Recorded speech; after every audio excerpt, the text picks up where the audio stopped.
One. Welcome to another edition of the podcast. If you guys could only understand and hear what goes on behind the scenes, there's kids crying. Tully's knocking down farms. I'm going through old baseball cards. Why? Because we're here for you, and we're going to book a special guest for next week. We're going to tell you later on. Beto Duran, Ricky Romero, Josh Tully, we're here. It's the Let's Go Ricky Roll podcast with Josh Tully. And first of all, no guest today, and it feels kind of cool because I think that I miss you guys because normally we just talk back and forth. Tully texts us back, 3 days later, Rick, and we'll figure things out from him. But no guest today because it's just a chance for us to catch up with you. We've been grinding on the podcast over and over and over, getting after you. The numbers keep going up.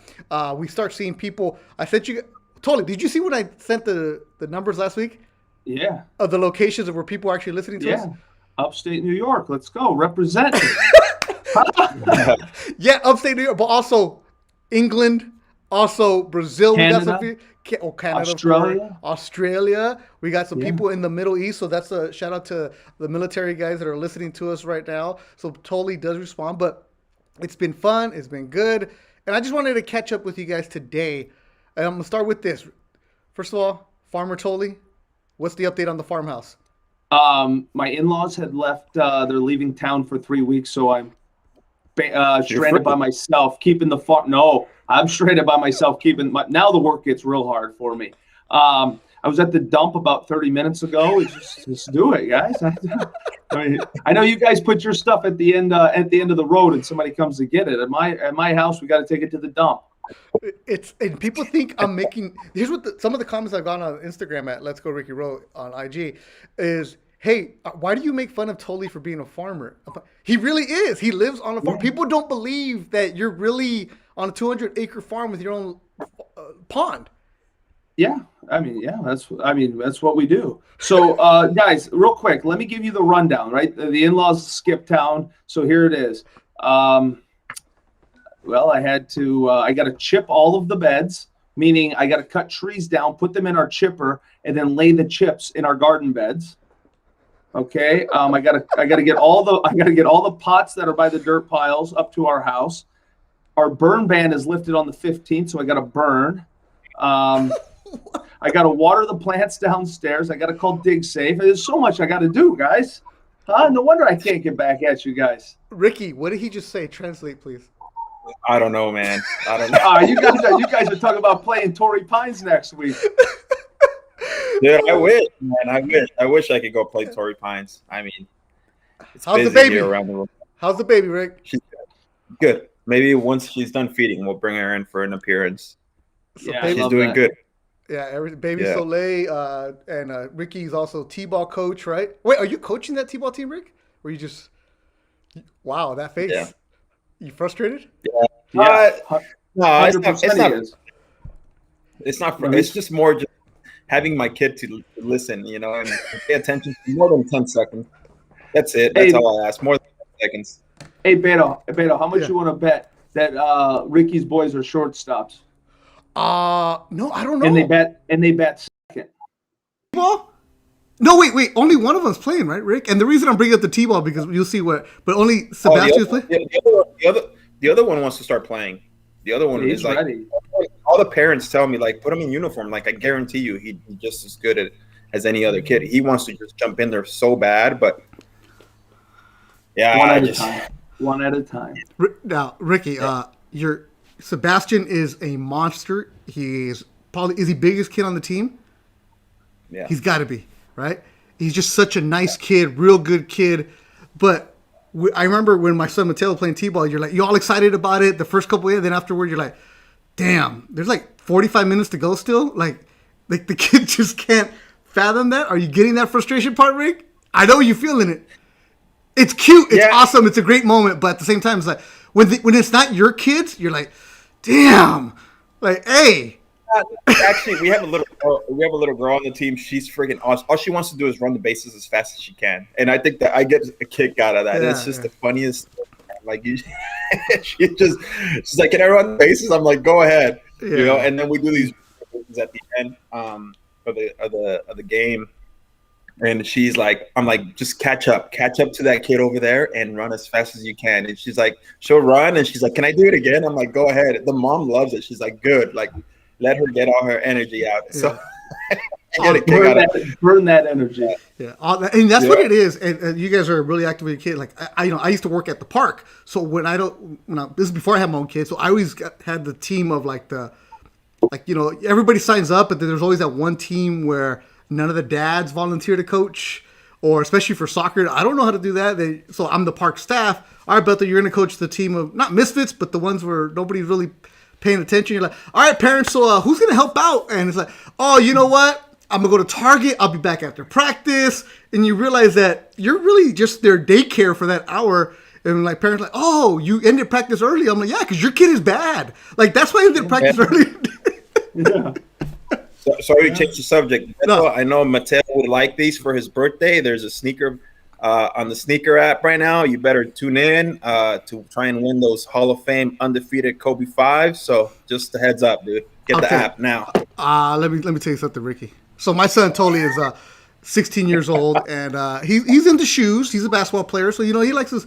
But I also remind him, hey, fool, you're old enough now, and private school is expensive. Club team's expensive, school team's expensive, and your foot is growing, so you get one pair of shoes for the season. The rest of that, you better go find somewhere else. Don't be coming at me with, oh, this shoe just dropped, this is not. No. So, Ricky, all that little attitude of like, go buy him shoes? No. Yeah, I got two. We can resolve this two ways, Beto, for you. Uncle Ricky could maybe do it. Uncle Ricky hook him up. I've already done it. He's got a few pairs from me, dude. So okay. Yeah. Right. So the other option is, I'm sure like Starbucks is hiring down the road, or Target, or actually, I mean, somebody's hiring. Yeah. So as soon as the school year is over, he's getting a job this summer because he's gonna start driving. Car insurance is expensive. I looked into it, like, dude, no, like, and you're driving, fool, so you're gonna get a job. He's actually gonna start like refereeing youth sports like t-ball and umpiring soccer, all that other stuff, because the schedule's busy. But Ricky did hook him up with some shoes. But I told Mattel, you better enjoy them because your foot's gonna outgrow him. Sure enough, he outgrew the shoes that Ricky gave him. But what size is he now? 11 and a half. Holy crap! He's 16. Yeah, he's not that big, but yeah. So he's starting. Rick, you haven't seen? You saw him the other day. He's grown. So the other day, Ricky gave him an awesome pair of Jordans, some white ones, and he goes to private school, so they don't ever get dressed up. But then I see him on Mother's Day at his mom's house, and he's all dressed up nice. I'm like, oh, all of a sudden, wait, I thought those shoes that Ricky gave you didn't fit, but his toes were jammed in. So that's your future right there. Hey, by the way, Billy Wardlow just asked me if we're live on YouTube. If you can, text me the link. Beto, obviously, me and Josh are wearing his hats today. Okay. Now. You guys get a chance, follow it. He's a shit, man. He's a good dude. Totally would tell you he's a great. Billy he's a great dude. A man. So yeah. who's this Billy Wardlow? My guy. He's the head of minor league operation, minor league. He's the head of all the minor leagues when spring training. He's the head of everything, making sure all the minor leaguers have their unis ready, their pants ready. He's a clubby, but I feel like he's clubby to the max because, as you know, Totally, when you're in minor league camp, it's freaking like 500 guys, dude, and it's left and right, and this guy's just always. These guys are first class. I always say this, Rick. I think those guys have a harder job than big league head clubbies. That job, right? 500. It's probably like 500 is the stretch, but between players and staff, I bet you it's close to that. And then you get, and now listen, Beto, you have to understand, they bring in, like, you get a new kid that comes in, they have no idea what to do. They're asking for free shit all the time, and they need this and they need that. And I cannot imagine having that job. You just have to learn to say no, I guess. And yeah, no, dude, when I first met Billy, I remember I walked into that minor league clubhouse, and you don't know anything. I mean, I started, obviously I signed in 05. I hadn't been to a normal spring training yet. And then in 06, I start off in big league camp for 2 weeks and then get sent down. And I think I learned it at an early age. Like, I was like, this, everyone would always say, just be nice to clubbies, be nice to those guys. Those guys, they're there for you, you know, but don't abuse them. And I feel like I grew such a big friendship with him from the first day on. I remember I used to be sponsored by TPX when I first started playing, and I signed the glove for him. I don't know if he still does to this day, but last time I was there, and guys who have FaceTime me from his office, he still has that glove up there. And he's like, I'll take it down. I'll never take it down. And it was just sitting in his office. And I'm sure that obviously the offices in Toronto and Dunedin have grown big time now because they got a new facility and all that. But he to this day, I think I would hope he still has that glove up. But I'm sure guys now are like, who the hell is Ricky Romero? That's not true. Come on, man. You gotta keep the legacy. Glove up there, and I mean, like Totally said, those guys are just, their job is so hard, man. They're just moving left and right, but everything, you would think everything's in order, you know. There was never they never feel any pressure. It's like they're like, yeah, you know, sometimes they're just eating their lunch and everything, chilling. I'm like, bro, how do you do this? 500 guys to do laundry after the day is over, and they're there extra hours. That nobody knows the work that those guys put in, but it's a lot, man. And then the strength coaches. This always used to get me, and I would. I think clubbies can speak to this, but you get like strength coaches that want to work out at the end of the day, right? So first off, some get there at 3:00 in the morning to work out to get the day going, and then some guys will stay in afterwards. So you go through your spring training day, you play your game, you're done at 4:30. And then all of a sudden, they put their players through workouts. Now it's 5:30, and now some of the strength coaches, they love working out at like 6:30. They never take into consideration the clubbies that have to stick around and wait for these guys to get done to do their laundry. And I mean, you talk about putting 14, 16-hour days in. Yeah, one of the first jobs that I ever applied for was minor league assistant, clubhouse assistant for the Visalia Oaks, and I applied for a broadcaster job, and I'm like, well, let me also apply for, just to get any kind of job. I applied for it, and I remember getting an email back. The guy said, so you know about laundry, this and that. I'm like, what the hell do I need to do laundry for? Like, I didn't know that clubbies do laundry. And that obviously that didn't go that far. I said, have a working knowledge of how to... Hey, he just texted me that he still has it. He still has it. Oh, nice! He still got the glove. He's in the building right now. I was like, send me a picture. He's like, so I send him the link. You know what? If he gets a chance, maybe he can join us for 10, 15 minutes, and he can talk a little bit about what it's like. Yeah, because like those guys do deserve recognition. You know, it's like they don't get enough. No. We had dropped not one of our few first episodes, and nobody ever talks about the bullpen catcher, but those guys have a tough ass job too. They're there sitting there blocking balls all day during spring training, and Drop usually would get there, you know, like 5 a.m. to make sure every single field is set up with balls, and then dude, hey, and don't forget with Toronto, Drop had to rub all the balls up, all the for the bullpens and the game balls. Oh, we got a special guest coming in. There he is. Billy Wardlow. I remember him. I met him at the winter meetings. This is a good dude right here. Hey, what's up? What's happening? All right, so Ricky, introduces full name and title once again if you just joined us on the podcast right now. Well, I don't know his title because there's a fucking million titles. But when I was there, he was the head of minor league clubby operations. So Billy Wardlow. He actually, you know what? Before I forget, he was actually in the big leagues last year because of the whole COVID thing, and they needed somebody to come fill in. He was the guy in Buffalo doing the big league side, the visitor side. So that was cool for him. I remember, I like almost like it was like one of my best friends making it to the big leagues. Really? That's cool. Yeah, I thought it was dope, and these guys were excited. Him and Freddie. You remember Freddie, Josh? Yeah, I remember Freddie. Where's Freddie? Here's Freddie right here. Here, Freddie. Who's Freddie? What does he do? Freddie is his assistant, man. There he is. Look, that's Freddie. That's my my gosh! Hey. There it is. Freddie, you're going viral right now. Hey, Freddie's a legend in Venezuela, man. He's a legend in Venezuela. Yeah, see, he carries second fiddle to me. You guys can talk, Billy. Freddie, you can talk, bro. Freddie, is it true? I heard ¿Es cierto que Josh Tolley es leyenda en Venezuela? Yes, in Caracas. See, let him know, Freddie. I'm the caballo. There you go. El caballo. Yes, it is. Yeah, let him know, Freddie. Him and Meiser is tourists. What a name. That is what. Yeah, man. Those guys are. Oh, did he go? No, he's there. Where'd he go? He's there. Oh, yeah. No, Billy, we were just talking about you, man, and We were about saying this how new hard your company job you got. is. No, it's awesome. I've been here for 22 years. Freddie's been with me for 21.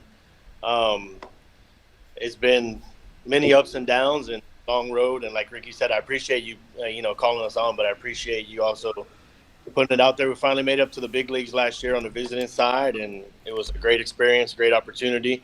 But back here in the minor leagues, and we're running it. 300 to 400 guys a year come through here, and What? everybody that's been drafted, everybody that's been released. Many stories, many laughs. We've had plenty of laughs with Rick, with Tolley. We've got plenty of things that we can discuss, but we probably won't get to it on the podcast. We'll be professional. We'll be professional. Kind a of. lot of late afternoons at the old clubhouse with the boys. Well, Billy, we had Drop on here, right? So if you can have Drop on this podcast, you can do everything else. Now, Billy, I'm asking dumb questions here. What do you do on a normal day? On a normal day, wow. I'm the equipment coordinator for the whole organization from AAA down to the Dominican Republic. So I'm overseeing the equipment that comes in here for the minor league spring training, which is over 300 people, and then after that we have extended spring training with about 100 guys. Then we go right into Gulf Coast League, and then we have instructional ball. So we're going year round here at the complex. And at the same time, after spring training, we up until this year, we had 6 minor league teams. This year we have 4. So I oversee all the equipment and getting everything to and from those affiliates for all the teams as they go. And on top of that, then we have another 80 players. When there's guys that are coming like bitching at him, like, "Hey, where's my glove?" or "Where's my bats?" And he's like, "Dude, I don't know. Like, relax." So. Again, there's a way to treat these guys, man, and they're not the mail, they're not FedEx, they're not UPS, they're just there. When your equipment arrives, it arrives. It arrives, and sometimes they, like Rick said, they come in on a heater, and they come in on their high horse, and we don't know where it is, they don't know where it is, and we ask for a tracking number, and now all of a sudden their agent can't provide a tracking number, so most of tell the players. Yeah, we just blame it on Billy. When something goes wrong, you point the finger at Billy. That's there you go. I have to say though, I got this advice years ago, and somebody told me, take care of the people that take care of you. And Billy, speak to that, because those days are over. You guys, guys don't have that thought process as much anymore. Am I right?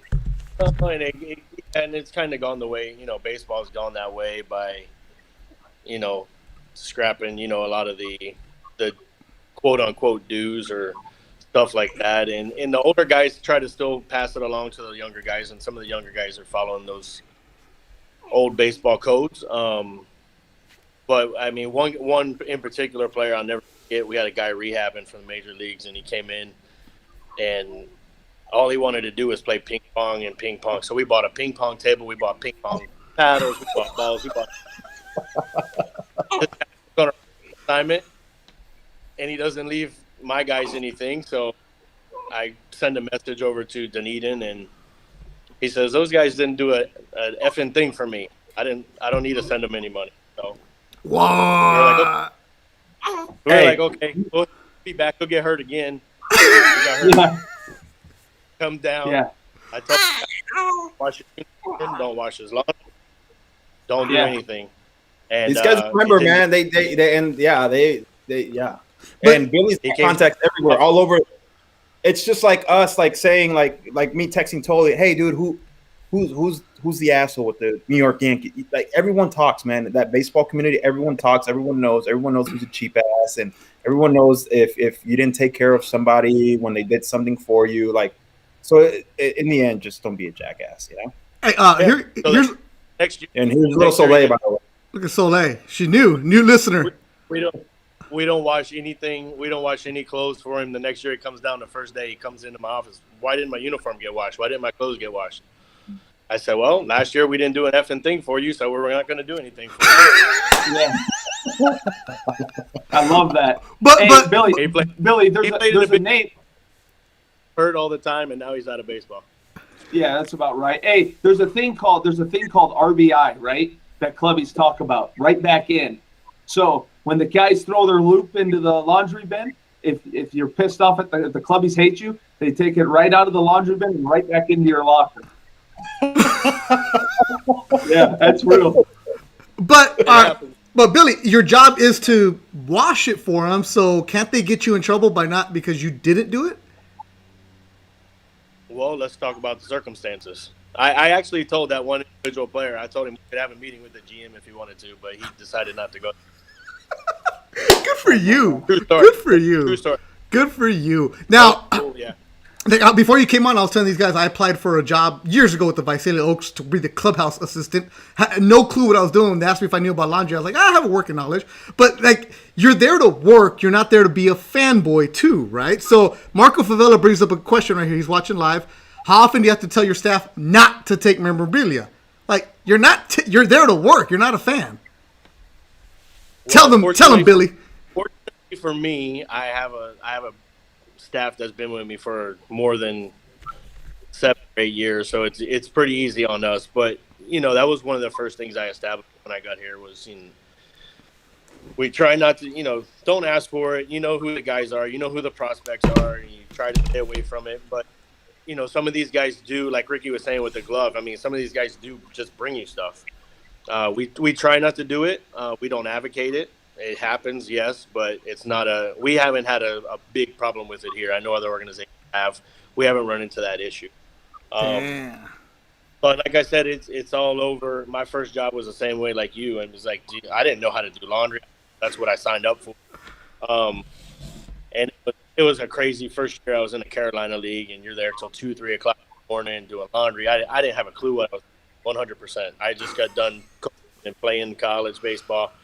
I thought I knew what it was all about, and it was crazy. And then luckily, 2 years later, I got this job, and it took me about 8 years to realize that I didn't have to do laundry anymore. That's what my guys were.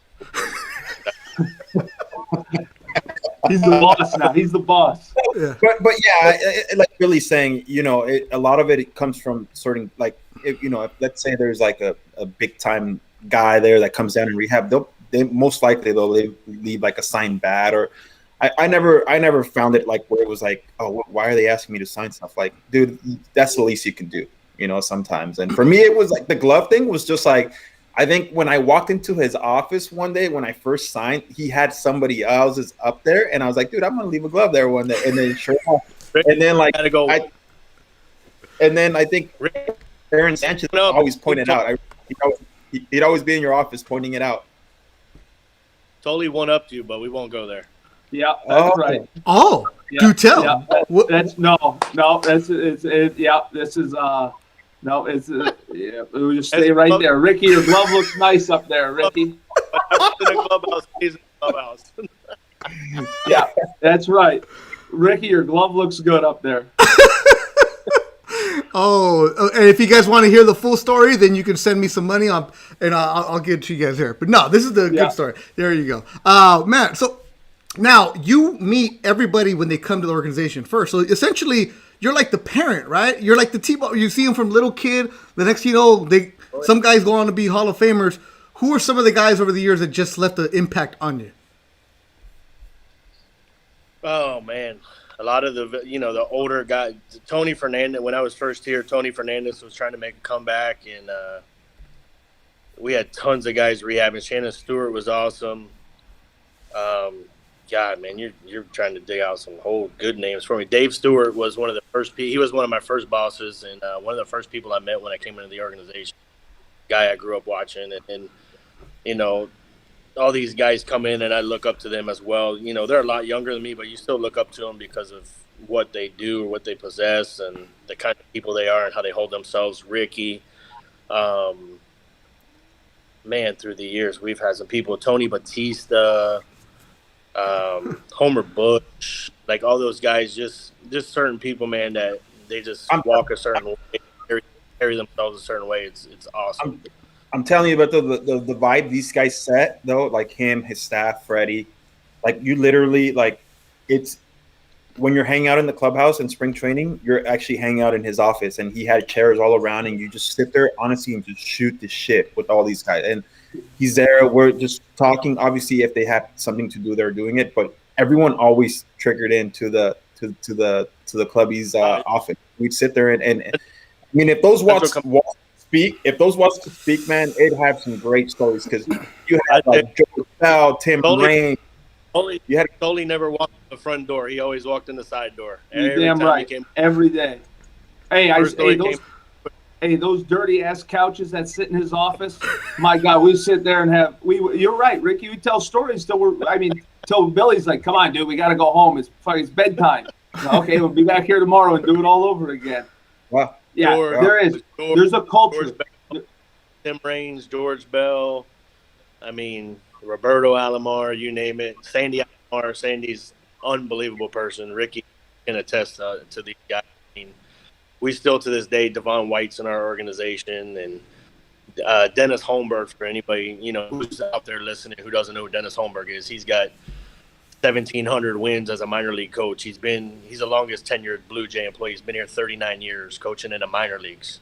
Yeah. I mean, some of the people that are around are some incredible baseball people. Dennis Holmberg was a legend in Auburn, New York, and he was the head coach there in short season, and that's where Auburn. Right? Auburn University. Yeah, we won't go there. Yeah, leave it there. And honestly, he was a legend there, man. Like, that guy, they would roll out the red carpet to him, and he'd have every first rounder he had would have to make him coffee for the whole year, that whatever time they spent there. So when I first got there, he'd have me make his coffee every fucking morning, man. I'd walk into his office, set up the pot, and I didn't know how to set up a goddamn pot when I first got there. So I had to learn, and yeah, man, I was. Wait, why would he make you guys do that? Just it was just kind of just a little bit of a teasing, just like, hey, you're the high money guy, make me my coffee. You're still a rook in my eyes, kind of type thing. But you learned something too, right? About accountability and make sure that your boss is taken care of. Dude, I think there were some players that would like overflow the water and stuff like that. Like, yeah. So, but he would always laugh about it, and then he had like these awards that he'd hand out after the game and put you on a list. Dude, it was funny. I was only there for 2 weeks, so whoever the next high draft pick was, he took on the job for the rest of the season. But yeah, he's been a long tenure guy. He's an awesome guy, and like as Billy said, I mean, he's been there forever. Billy, when you see some of these kids come through, right, and you're looking at them, what was 21-year-old Ricardo Romero like when you first met him? He was a mess. He was honestly, you know what I tell a lot of these guys, and Ricky heard this story, and he could probably attest to it, and I still tell these guys to this day, and I'm best of friends with Ricky. I'm best of friends with Aaron Sanchez. Great best of friends with Toley. We all still talk. I think last time Toley and I talked before a few days ago, I was in a car with I think I was in an Uber with Drew Hutchison. Yeah. And we called Toley, had a conversation. But a lot of these guys, honestly, when they come in, like you said, 21 years old, and I hear stories, horror stories and things that are going on off the field, and I tell people the mental guys and the psychology guys think that they have a tough job, but I've heard more stories than any of those people. And the first thing I tell them all is, don't get married till you get to the big leagues. You're going to be hot. And you don't know what's going to happen. And I'll be damned. You ask Ricky if he didn't hear that story. Yeah.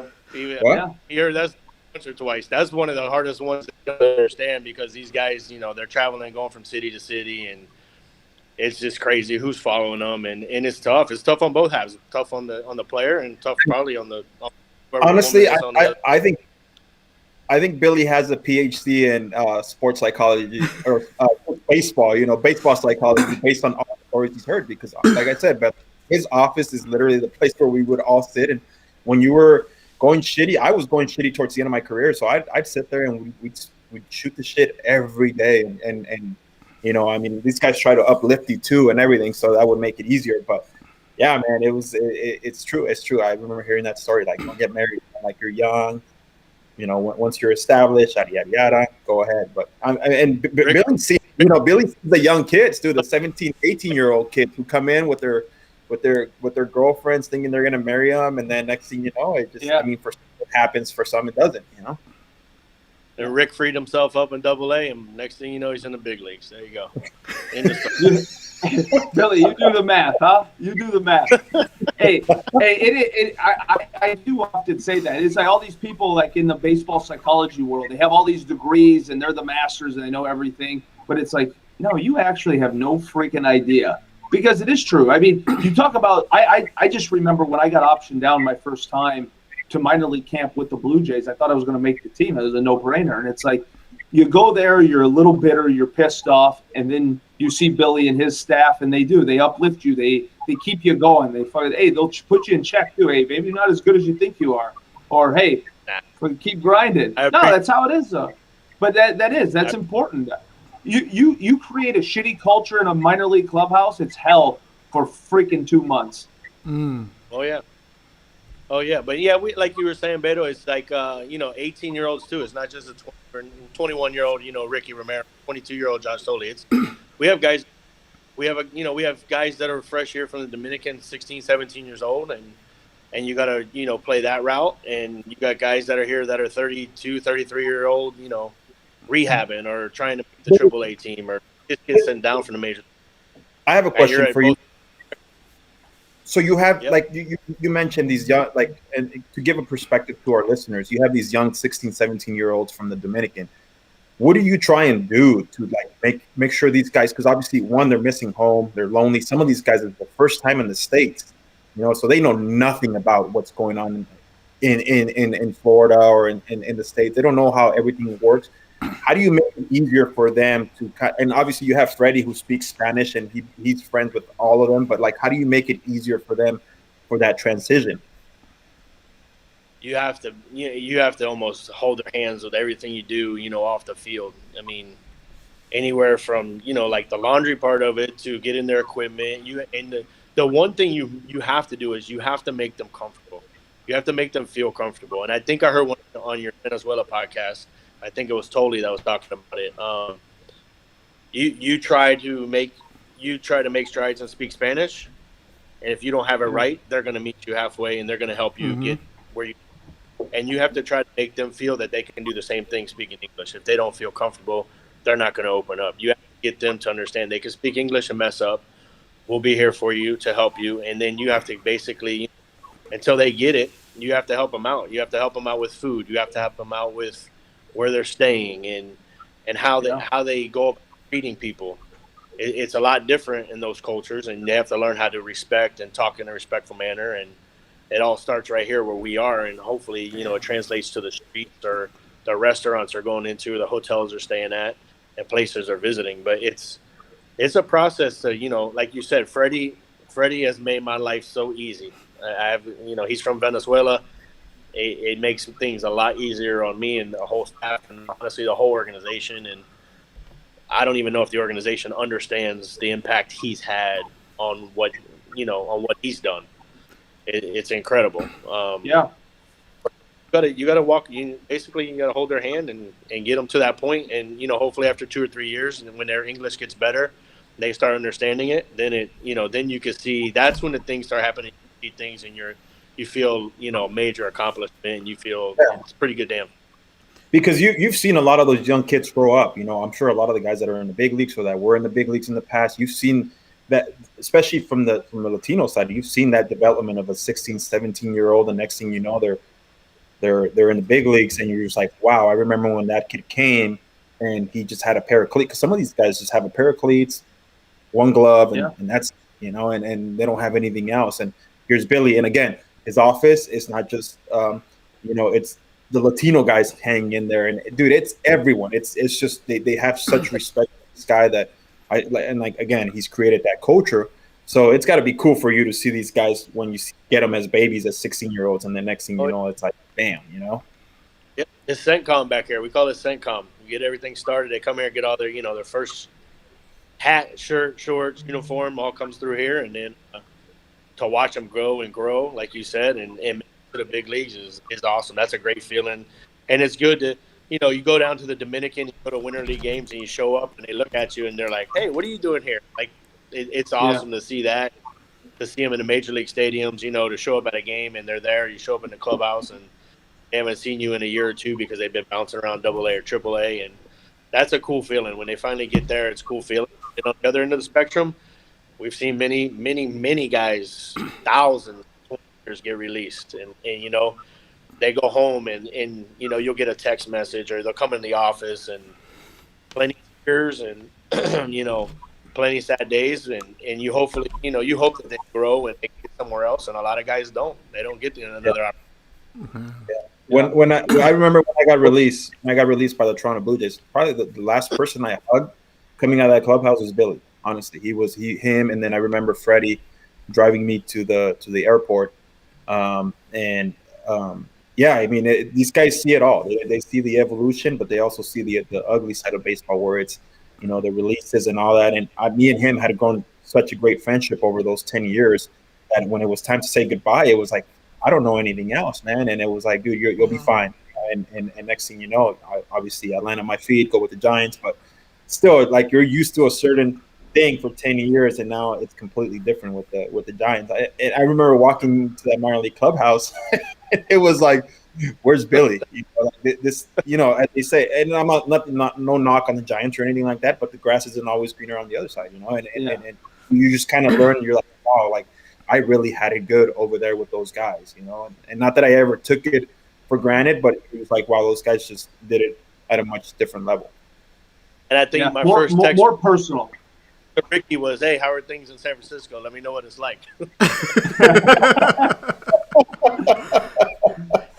That's cool. Yeah, that's part of the reason we love doing the podcast, and we don't talk baseball. Like, when people are like, oh, we're going to come on the show, and Ricky has to remind them, we're not talking about how the team is doing right now. We're not talking about standings or what the big matchup is. We don't even care. We don't even talk about baseball this year. We talk about the stories. And I think what you guys were talking about, going to his office, that camaraderie, that's what matters. And, like, was it 10 years later, Ricky, you're still talking to this guy that you met when you first walked in, because that's what mattered to you. Like, those kind of relationships that you build over the years. Totally, you've told me about this. Or Ricky, you've told me about this. Like, you see him. Oh, is he gone? I think he's gone. He'll jump back on. But, like, the admiration you guys have for him, not for the job that he did, but for the person that he is. That's what baseball is all about. That's what team sports are about. That goes back to what I was talking about T-ball. Those memories, learning how to play well with others, that takes you through life for so much. Well, that's like kind of the biggest thing too. It's like, you don't realize the impact that these guys have, because, like Ricky said, it's different. There he is. It's different because it is different place to place. And the idea that you need a sounding board when you go in there, and this is what I stress and I talk a lot about, because I believe in it, is the camaraderie of the game is gone. I was with an old teammate yesterday, actually, and we were talking about the change in the culture. And it's sad, but it's changing. It's changing in front of his eyes as much as it is everybody else's that understands what it used to be. To be able to go and sit in Billy's office and kick your feet up after you've just taken your third 0 for 4 in spring training, and you're like questioning whether you can play or not. You go let Billy in there, and he'll get your mind right. And but I just think it is something that's going away, and it pisses me off more than anything. You're 0 for 4, and Billy's like, "Hey, what do you want for lunch?" yeah.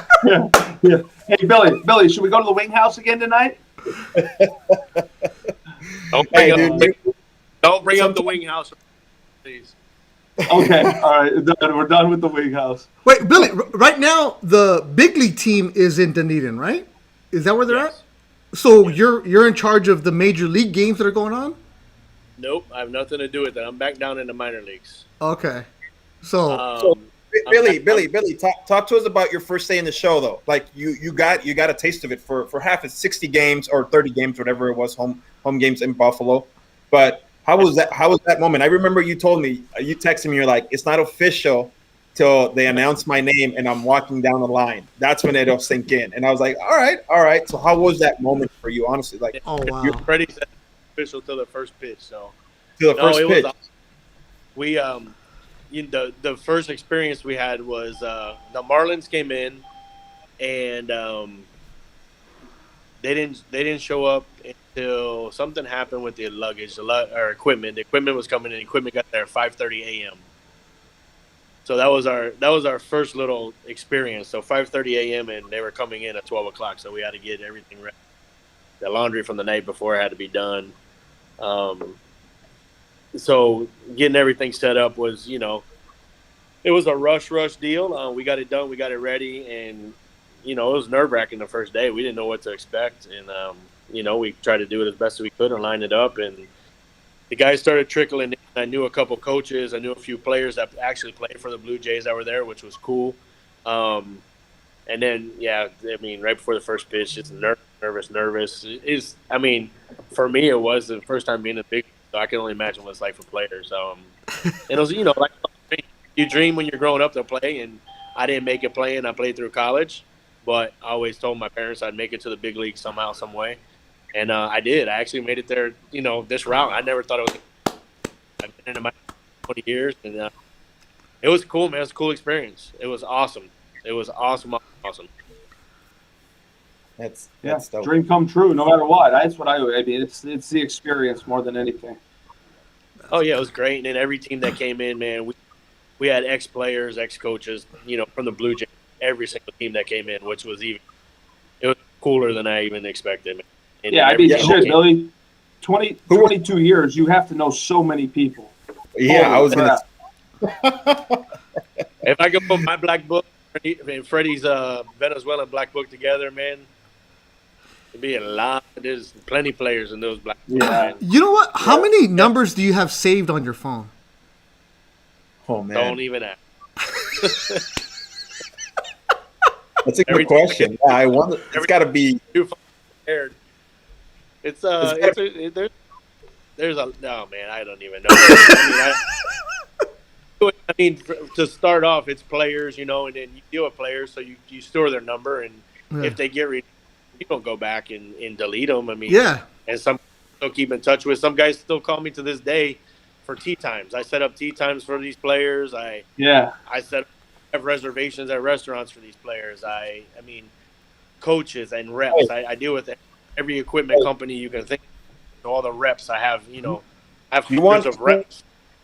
And I've never done this. But you want a super connection? Go to Key West with Billy Wardlow. I heard he is the mayor. Talk about the mayor. He's above the mayor there. Key West, really? Sounds like a nice vacation, guy. You, Jimmy Buffett, and Jimmy Johnson are hanging out. Jimmy Buffett's about 2 hours north. Whatever. We'll go to Margarito. He's in Colorado. I'm in Key West. I didn't believe it till somebody said, "Yeah, I went to Key West and I dropped Billy Wardlow's name and it was game over." Game over. It's true. He laughs, but it's true. I might be able to help in this area. That's cool, man. Billy, we appreciate you, man, coming on. Those are good stories. Hey, thanks for listening, by the way. And the Hubnow hat. Appreciate it. Thank you guys for wearing the hats. That's awesome. Thank you very much. Yeah. Billy, we're going to spread the word. Yeah. I love it. Appreciate it. Thank Always you very good much. to see you, buddy. All right, we'll talk to you soon, Billy. All right, thank you. I appreciate it. Y'all have a good day. All right, man. Because he's got to go do 8,000 things right now for everybody. So it's like he's got to get going. Dude, Billy's the man. He's ready to go. He's on fire. He's good. That was cool. That was good to just have him on there. I'm glad. I think sometimes people need to know what goes on. Like what I like about our podcast is it's unique in that way, right? I mean, people need to know that these guys should be recognized, and they do a lot of work. Once again, they do a lot of work. They're getting bat orders, making sure 500 guys have all their stuff from T-shirts, shorts, socks, baseball pants. It's like you said, Beto. It's like a parent making sure his kids have all their equipment ready and they're ready to go out there, so that they don't have to worry about that when they're out playing. Gloves, belts, cups, everything a baseball player would ever use. Well, isn't that one of the cool things that you guys got when you went to the big leagues? And I mean, in the minors, one thing, but in the big leagues, how you don't touch your luggage, you don't do anything. Like I learned last week that they pack their bag for you, right? I didn't know that exists, but it's guys like Billy and his crew, and the Dodgers got to know their young guys that they have there. They know everything, like the unsung heroes, like the grounds crew, the people that are ushers, the people that are there at the stadium. And it's like they're working there not for money, not for fame, anything. They're doing it because they love it. Like you could hear in Billy's voice, he had to wake up at 5:30 to do something. He wasn't complaining. It's because he loves what he's doing. Yeah. And that's rare to find in any profession right now. Hey, I can honestly say I've sat in Billy's office many a times with him. And I can truly say I don't ever remember Billy like being pissed off. And like obviously there's shit that happens over the course of the day that you get the ass at, but never like where you didn't want to approach him or talk to him. Yeah. Whatever his problem was his problem. If you let it be. But when you sat in Billy's office, it was like, yo, what's up? How's it going? How's the family? How's it? Like, hey, dude, we should go play golf. Or, hey, whatever the conversation is, he just kept it moving. And that was a different culture there. It really was. Billy's got it buttoned up. It's true. Cool. I don't think I ever saw Billy ever mad. Like Tolly said, the business is a business, and I'm sure he had his bad days, but man, you can walk into that office and it didn't matter if he was having a bad day. He would take the time to talk to you. Right. Like I said, it's the little things like that I'm glad that we're able to talk about that stuff. We can talk about the stuff that goes in between the lines, that goes out in the dugout in the clubhouse, but these guys behind the scenes make everything happen. And what I'm telling you, dude, Beto, honestly, if there was a big leaguer, and I was a big leaguer at the time, when I'd come down and you're rehabbing, before you even put your bag down, your shit is in the locker, hung up, ready to roll. Like these guys waste time. Like they know like what they gotta do. They know obviously they know that you're a big leaguer, and that when you're coming down, you're on a rehab assignment. They're making sure that they give you that big league treatment. And they don't have to do that, they have to do that. And for me, I always felt weird. I'm like, dude, don't unpack my bag. Like, just leave it alone. You don't have. But there, you know what though? Sorry, Rick. To Marco's point, right? Marco asked the question, how often do you tell your staff not to take memorabilia? I always said this. Like, it goes back to my initial point of like, take care of the people that take care of you, because those kids that work in the clubhouse bust their ass, and like, call it fanboy or whatever. Like, I collect autographs. I got a bunch of autographs at my house. The fact that like, if they're taking it and selling it, it's a different conversation. Yeah. But if they're doing it, they should have no issue walking up to a guy saying, hey, can you sign this bat? Hey, can I get a bat signed? Hey, I'm going to get a jersey made. You mind signing a jersey to me? Like, they should be able to do that. The amount of work and effort that they put into this. What happened there? That's You know what? At the same time, have you guys ever checked somebody? Because you guys are real humble guys. You guys take care of people. Where you kind of see somebody treat a clubby or by the way. Have you guys ever like said something to somebody like, hey, you forget where you come from? Like, oh yeah. Yeah. Or as soon as they walk in, I'm like, that guy you see right there, you're not below him. You're not below him. Let's just get that shit straight. You're not below him. Treat him with respect, because I'm telling you, you're gonna thank me later. And sure enough, there's been guys that are like, dude, Billy's the man. He's my guy. Eric Sanchez is a good example. I remember I was like, bro, if you ever need anything, make sure you treat this guy with respect. And I'm telling you, you're gonna thank me later. And sure enough, Sanchi to this day is like, dude, Billy's my guy. Billy's my guy. Yeah. And it's not necessarily jumping on anybody's ass, but it was more like, make sure you always take care of these guys. Because older in the game, I realized that. Right, there's guys in the game that think like, oh, no, they wash jock straps and clean my shoes. Like, yeah, really? That's how we're gonna approach this? Like, that's how we're gonna approach these human beings that work their ass off? They spend way more time at the ballpark than anybody, including the manager. Yeah, there's a guy that Ricky knows that I'm not a fan of because he stiffed a clubby one time on food that the clubby paid for, and he's like, "Well, I didn't order that." He's like, "Yeah, you did. Here's the order." He's like, "I didn't order that," and just stiffed him. And, That's so tired. That's so tired. And I'm like, oh my god, it's one of Ricky's best friends. I'm not gonna say his name, but it's Ace of SoCal is the guy who stiffed him on it. So anyway, you know what? Like, so when I came down, when I was down in the minors, and I wasn't even on big league rehab. Like Billy's the guy who, because sometimes you know, or at the time the food can be minor league food. You know, it's not the best. Yeah. And he's the guy you approach and you say, "Hey, dude, can you call, you know, PF Chang's and can you make an order for, you know, 200 guys and God. PF Chang's today?" You know, stuff like that. And he's the one that sets it up. Like they do all that, everything you can think of, dude. Cool. Like they do it all. Hey, I need a reservation at a big steakhouse. I got you, dude. I'll call right now and tell them who you are. Boom. Okay, done. You just show up, say your name, boom, done. So that's why every time I go to, if I'm in Tampa or whatever, that's the guy I call. Let's go have dinner. It's not even like calling like, you know, somebody who's big leaguer or it's Billy. Yeah. Let's go. Yeah. Yeah. It's kind of like I thought I always had a guy. No, Billy's got a guy for Billy's the guy. got it. He's got a guy Billy's for got the more guy. guys. Yeah, Billy's got more guys than all of us put together. It's funny because we really didn't have a subject for today. I feel like for today's podcast, but it like turned out to be. It's just fun. Actually, what I wanted to get onto, because that's part of the reason why I brought up the T-ball and seeing the kids. And Ricky, you've seen this in the group chat where I've been getting sentimental lately about kids growing up and like how time flies. Seeing Sebastian, your son, playing T-ball, because I wanted to go watch him the other day, but it didn't work out. But it's like, damn, like I'm seeing my kid who's a high school sophomore, and now I'm seeing kids that he played with, because I always had my kid play older. So some of the kids that he played with totally are now going to be graduating high school. There was a girl who was on our soccer team, Simone Miles, who's going to go to a school in Pennsylvania, got a full scholarship. I saw her in the newspaper the other day. I hadn't thought about her since she was like 9 years old. She's like one of the best basketball players in the area. I'm like, dude, I coached her, you know. A kid, Anthony Hoya, who went to our camp last year, who I went to high school with his dad. I saw him pitch yesterday, and I'm standing next to him. I'm like, this is a grown-ass man. So I've been getting sentimental, like, dude, realizing my kid's going to be gone in a couple of years.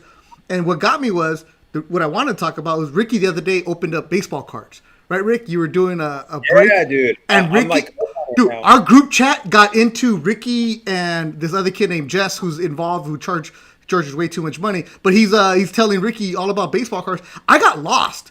But I started Googling this and going on Twitter and looking at baseball card phenomenon is back and it's booming right now. So I wanted Ricky to talk about this right now. Josh, do you know how much these cards are worth now? Like some of these cards, I didn't realize the business. Crazy. Right. I've been doing some research on it. Interestingly enough, guys, I was in New York City yesterday, and I had breakfast with a friend of mine, and we were talking about trading cards. Actually, he collects trading cards. There's a database called TC D as in David, B as in boy.com. It's called the Trading Card Database.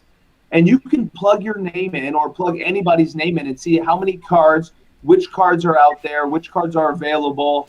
I was like fascinated at how many cards of just myself, right? Like I just did it for myself. But think about like you're looking at how big the industry has gotten, and like you just plug the name in and it's right there. What is it? Wait, hold on, Rick. What is it? Real quick. What is it? It's totally. What? T what? TC. TC. D as in David, B as in boy. Okay. TCD. Okay. And for me, it was just I had ordered a guy in our group chat ordered some cards for me, these All-Star Game cards that I just wanted because I want to keep them for the boys. And he's like, come by the shop. The shop is literally like down the street.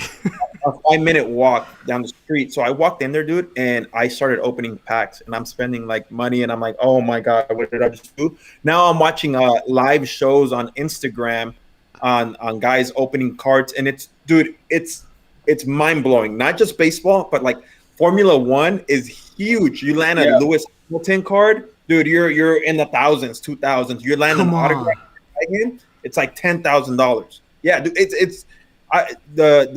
Beto, the somebody at that shop pulled a LeBron James card. It sold for $190,000. Stop it.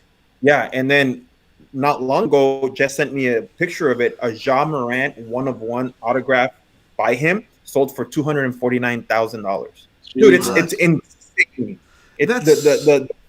The market right now is, dude. I was blown away. Blown away. Yeah. Ricky did a break on Instagram. You were with somebody in Toronto, right? Where they interviewed Ricky on Instagram Live as they're opening up cards. Like, I didn't quite understand what was going on because I haven't been paying attention. So I did it with Jess the other day. So you pay in ahead, and then it pops up to their computer, and they're like, okay.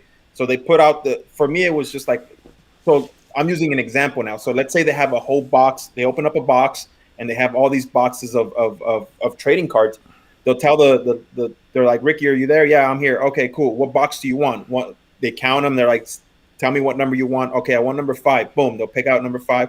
They open it up, and then they just open them up for you. They're just opening them up for you, and you're seeing the big time cards that you land at the time. I was mind blown. I was like, my first break there. Here, I'll show you right now. And nobody knows the value of it, but if one of our listeners or somebody listening, I landed a 1 of 1. There's only one card made. The first packet I opened, it's Gaylord Perry. And it's part of his uniform on the card. What? And you see it right there. It says 1 of. Wait, hold on. What? Keep that right there, real quick. This guy knows a ton about cards. I would like this. Gaylord Perry, 1 of 1. That's like a uniform that's in there, right? Yeah. Like the cards have just changed so much. It is absolutely crazy what's going on. I didn't know this world was going on. And you know what's crazy about it too? It's not even the you would think, like, I landed like a Greg Maddux autograph on that same package, a Greg Maddux autograph, and I was like, oh shoot, that's dope, and everyone's like, oh yeah, cool, and I'm like, wait, what? Wait, what? And they're like, no, you're shooting for the young prospects, man. The prospects there's this young prospect for the New York Yankees, Jason Dominguez, who everyone's chasing his autograph. I saw his cards are selling for like 18-20 grand. Stop it! Why? He doesn't even have a big league at bat. Yeah, he hasn't even played in the big leagues. That's that Venezuelan catcher everybody's talking about. Yeah, they say he's good, but what? Yeah, dude. It got me going. I'm like, okay, Ricky, how much did you spend on these cards? Look what I landed here too. Look, it's hold on. Rod Carew. I looked it up and I was like, oh, that's it. I was like, damn. How much? I don't need, probably like $10. Well, but then I landed. I got him too. Right there. Rod Carew, Fleer. And I land this one, and Josh, I land this one, and everyone goes crazy over this one. And I know because he was the first pick overall. Casey Mize? Yeah. He was first pick overall, but it's an autograph card, and everyone's going crazy. Now, how much do these packs cost now? For like these kind of cards, it's like, for these kind of cards, it's usually like you pay, it's 3 cards for $200. Stop! Yeah. But you're guaranteed an autograph, or you're guaranteed a 1-of-1. Yeah. Oh, you're guaranteed that stuff. Something like You're not getting Carmelo Martinez. You're not getting that. Well, I mean, you're not getting a Josh Tolley. I mean, and I'm no knock on him, but I got like a Gio Urshela, and I'm like, okay. Wait, so this is just fascinating. I mean, the reason I wanted to bring that up, because I went after you were texting us, telling us that you were buying these cards. I went in the garage and I found my pack of cards from 1990 that they're in the garage, and they were 50 cents a pack back then. Here's my baseball cards. I still got them, and I was even making a small ass comment like, what happened to the gum? The gum is gone now. It was 50 cents a pack for the Topps 1990 cards, and I pulled these out, and I wanted you guys to see it because Cito Gaston card right there. He was the manager. All right, cool, no problem. But then I find this card that I had in there somehow. George Bell, Jorge. Jorge. That was Jorge, that's right. Bell. And then there's a George Bell, George. That was his brother. Jorge. Oh, wait, is it really? No. Yeah, Jorge. George. So I'm like, I'm going to get twins. You know what? The way the Dominican passports work, you never know. Ricky, I'm going to give these to you. I want to hear the story behind Jorge and George Bell. How the heck did this happen where he's just changed his name? I know guys have changed identities, but the way you spell your name, No problem. Yeah. So yeah, that was the crazy stuff that Ricky was going through the baseball. I didn't know 3 cards cost And $200. dude, look, hold up. Look, and then I entered this other thing over the weekend through Jess's through his where he works. Are you opening cards right now? Oh, look, I landed a Dwight Howard rookie card. He's like, it's not worth much right now, but as soon as he enters the Hall of Fame, it's like a stock. As soon as he enters the Hall of Fame, he'll be the man. Like it'll go up. So I'll save it. So I got that. Wow. And I got he's all in, totally. He's all in. A Nolan Ryan. That is like everyone's like, okay, cool. And I was like, wait, it's Nolan Ryan, you know? They're just okay, cool. And I got a rookie Lamar Jackson too. And they come in that packer. This is crazy. It's a different world, totally. It's a different world. It's dude. I told my wife I'm like fascinated by it, and it's cool if you land a big one, and I can see why guys are like. It's a business now, right? Yeah. Because when I was in elementary, I used to buy the packs across from the little dairy that was across from Carson Street Elementary, and I just want to get all the Dodger players, right? And because it was this was like Alex Rosales. My prize card is the Dave Winfield signed by him at some RBI challenge I went to as a kid. Now guys are getting cards because it's an investment. I never thought it was an investment. It didn't even like I asked on the group chat the other day. I was like, what if I have a Mike Trout card and go get it signed by him personally? Oh no, it doesn't up the value that much. It needs to be like a 1 of 50 or a 2 of 50. And I'm like, what? Dude, there's such a crazy and these people are spending from what Jess says. They're spending. Some people come in and spend thousands and thousands and thousands. Stop of dollars it! To land send me that website. I want to see if I can catch lightning in a bottle. Oh, Jess Ray, hook him up. Jess Ray. Yeah, are we gonna start breaking cards on our podcast or what? I mean, everybody else is doing it, so why not? What's it called? Jess Ray is in our group. He's in our group chat. Totally, he works at a card shop. Okay. If he doesn't take care of you, we will kick him out of the group chat because he is on the brink of getting eliminated. This kid goes to games and doesn't invite us. He goes everywhere. Oh, wow. Yeah, or he'll make a bet on something, doesn't tell us about it. So he's on. I'm ready to kick him out, but because you don't ever respond to your text messages, we can't include you. Well, I don't have service. Remember. All right, so we will get you that information for you. That was. I sent you guys the in our group chat. I sent you the Instagram page, and just click on that link, and it just tells you whatever you want to buy, or they do their live breaks. Like I said, you just hop on Instagram and you watch. The past couple of days, I've spent just time watching breaks on these people, and they go crazy over Mellow Ball or Anthony Edwards sign card. It's insane, dude. The amount of stuff that goes into it now. Really? Like I said, I was pumped to land a Nolan Ryan, Rod Carew signed card, but to them it's like it doesn't matter, huh? The young prospect. My buddy, I just sent the screenshot of the card of the Gaylord Perry. He said the 1-of-1 cards are tough to value because there's only one in existence. But judging what other limited Perry jersey cards are around, I would say 200 to 300. So try to sell it for 500 and say you take 350. Businessman, totally. Let's go. My goal is to start selling them, hopefully, and just whatever money I make off of that, just go buy more. And not. That's what I'm saying. Yeah, until you catch one for 10 stacks, and then you send some, and then you send some to Uncle Josh and Uncle Beto, and then we'll start doing it. And next thing you know, we'll have a card collecting company with our podcast. Yeah, and right now Ricky is hooked, and I'll leave you guys on this story. You remember Upper Deck? Yeah. Okay. You know who one of the early investors was of Upper Deck? Wally Joyner. Really? No way. So this is story time with Uncle Beto as I'm older. So Wally Joyner was playing for the California Angels, and they went to go eat. I heard the story from my brother because there was a guy named Dwayne Bice who was a reliever. I think he played for the Blue Jays a little bit. He's from my city, Carson. He went to Carson High, played at Dominguez Hills. D2 guy, played in Mexico. Anyway, so one year he was with the Angels, I think early 80s, mid 80s. They go eat Chinese food after a game somewhere in Orange County. There's a guy there who's like, hey, I'm starting a baseball card company. It's a different kind of thing. You're Wally Joyner. We're looking for maybe investors. Joyner, the story goes that they both said, hey, I'll couple grand in there. Then all of a sudden, Upper Deck becomes the hot thing. It blows up. Wally Joyner gets a good part of it. This guy, Dwayne Bice, who was a middle reliever, career minor leaguer, invested so well in that company that they eventually, Upper Deck, when it blew up in the 90s and they had to sell and all that other stuff, they had to buy out his share. I think it was like 2%, 3%, whatever it was. Guy made a killing on it. Wow. So Wally Joyner was already established. His Wally World, all that other stuff. Yeah. So that guy made some money.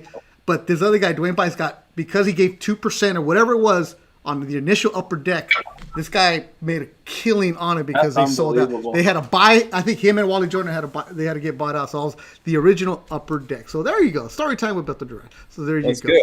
There this is another one I landed. Look, what you get? Who's that? Dusty Baker. Dusty Baker.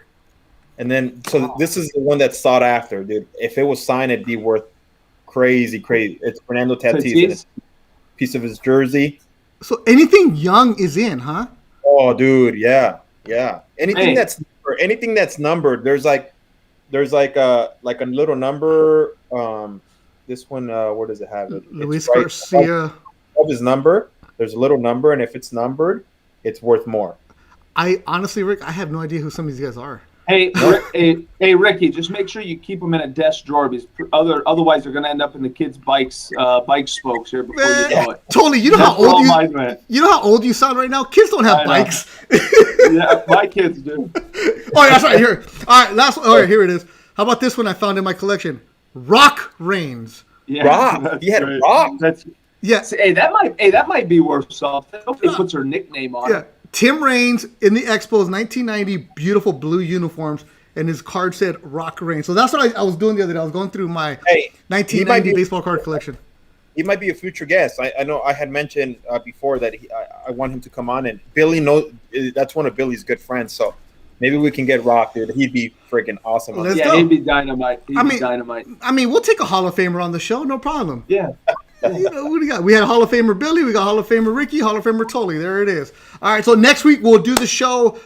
It might not be on Tuesday, but we'll still do it live. We'll keep you updated. Just go to the Let's Go Ricky Roll Instagram page, and you'll get all the information there. Marco Vavella, we appreciate you for the questions and also for making the graphics, all that other good stuff. What do you got, Rick? You want to break up some more? No, I'm just putting them away and little packets that I got. Right? Yeah, that's right. All right, Tully, what do you got this week? I got some catching lessons here in a little bit, and then we're good to go. And then it's time to open up Max. Hey, let me know if you hop on that live, Josh. I might hop on with you. For what? To open up Max. The cards. All right. I don't know how to do that, though. Wait, you're telling Tully how to use Instagram? Yeah, I don't know how to do that. Come on. Let me see. Let's see if I can figure it out. No, this is going to be a whole show right there. It's fun, though. It's cool. I can't believe I'm into guys that I'm like, oh, God, like I'm into like baseball cards again. What the hell's going on with me? All right, you guys got to find out. Who's the guy? Hey, you know the guy that owns this company? You know how many people are listening right now? No, I don't know him. You know how many people are listening right now? No, I don't like. Yeah, there's people like, yeah, I know what you're talking about. You got because baseball cards are just huge right now. All right, that'll do it for this week of Let's Go Ricky Roll. We got future guests coming up, some good ones lined up. Leave comments, rate, review, all that other good stuff. Share and let people know what's going on. Hum Now, go and check out their hats. Go if you're in upstate New York, hit up Tully. Wait, you can't hit up Tully. Catherine Tully, I believe is her name. Your beautiful wife who has her own Pilates studio in upstate New York. That's right. So we appreciate you, Catherine. Thank you so much for reposting the Instagram last week. So we're getting the upstate New York people going. We got the California people going. Hawaii's coming strong. So we got all kinds of people all over the place. And as always, future guest for sure, Mark Gubaza. I reached out to him the other day, Angels broadcaster. And he's been on with us before, Tully. And he said, of course, love Tully, love Ricky. I'll come on with you guys in a couple weeks. So I would love it. Gooby, World Series champion 85, tells great stories. So all kinds of good stuff. And if you have anything else, just reach out on the Instagram. Let's Go Ricky Rose. So for Ricky, the T-ball dad, Tully, the T-ball coach. Oh, no, your Little League coach. Yeah. Travel ball coach. Travel coach. Farmer, whatever. Farmer does it all. We'll talk to you guys next week. Thanks as always for listening. Adios, fellas. See ya. See you guys.